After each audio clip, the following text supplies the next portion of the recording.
to the panelists and the program organizers for this opportunity. On behalf of the LEAVO and SCORE2 investigators, it's my pleasure to present a comparison of two CRVO comparative effectiveness trials for the treatment of macular edema with anti-VEGF agents. I have no financial conflict of interest. To summarize the timeline of CRVO clinical trials, it's nearly 25 years since the CVOS trial results were published, showing that laser did not improve visual acuity in edema due to CRVO. Approximately 15 years later, we saw trials that demonstrated intravitreal steroid therapy improved visual acuity, and soon after, the anti-VEGF era for CRVO began, where a number of phase 3 trials of one anti-VEGF agent versus sham showed significant visual acuity improvement. Now, we're in the era of comparative effectiveness trials for the treatment of vein occlusion. LEAVO, a trial conducted in the United Kingdom, and SCORE2, conducted here in the US, are both phase 3 trials comparing anti-VEGF agents in CRVO. These two trials were designed completely independently and nearly simultaneously. So how did that happen? Well, really in the early part of this decade, there was a need to find out and address whether or not anti-VEGF agents are equivalent in the treatment of CRVO. It's important to recognize that there are differences in the trial design of these two trials. SCORE2 was a trial of aflibercept versus bevacizumab only, with a primary outcome at 6 months. LEAVO was a trial of aflibercept, ranibizumab, and bevacizumab with a 24-month primary outcome. A more detailed version of LEAVO results were presented yesterday by Phil Hyken and was published in JAMA Ophthalmology in August of this year. In LEAVO, on your left, CRVO patients were enrolled with macular edema with or without ischemia. Aflibercept and bevacizumab were compared to ranibizumab, as ranibizumab was the standard of care in UK at the time. LEAVO patients received 4 mandated monthly injections. Then injections were given as needed based on vision and OCT. All LEAVO patients were seen every 4 or 8 weeks through month 24. In SCORE2, participants were enrolled with edema due to either non-ischemic CRVO or HRVO. All patients received 6 mandated monthly injections, and good responders were then re-randomized to either monthly injection versus treat and extend. Protocol-defined poor responders had a switch in treatment.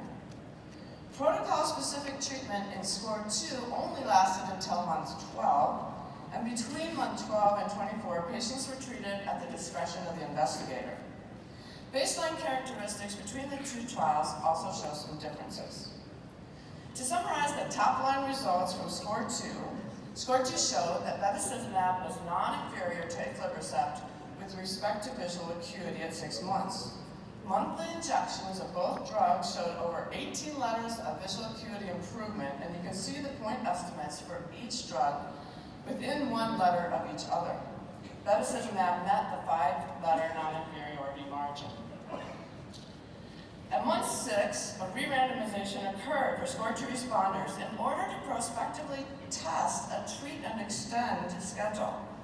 A large percentage of participants in each arm of the trial were good responders, and these were the ones that were re-randomized to either continued monthly injections or treat and extend by an interval of 2 weeks. As you see in the 2 graphs, there was no difference in visual acuity for participants in either drug group between monthly or treat and extend. Poor responders were treated with a switch in treatment and are not presented here.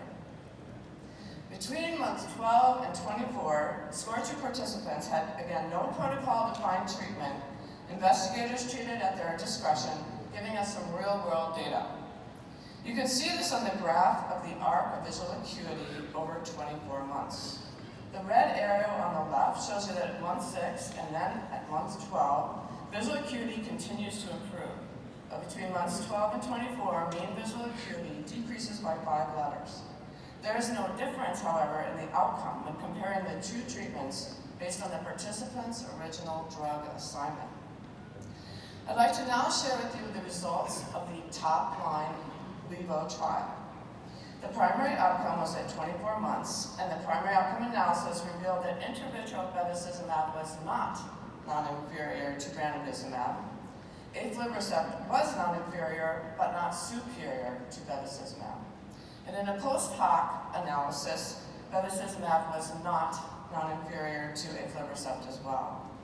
In LEAVO, patients did not change from their treatment groups. There was no re-randomization.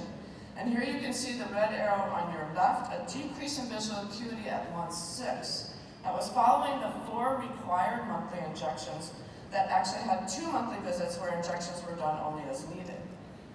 After month 6, there was stabilization of visual acuity until month 24, the red arrow on your right, where separation occurred between the 3 treatment arms.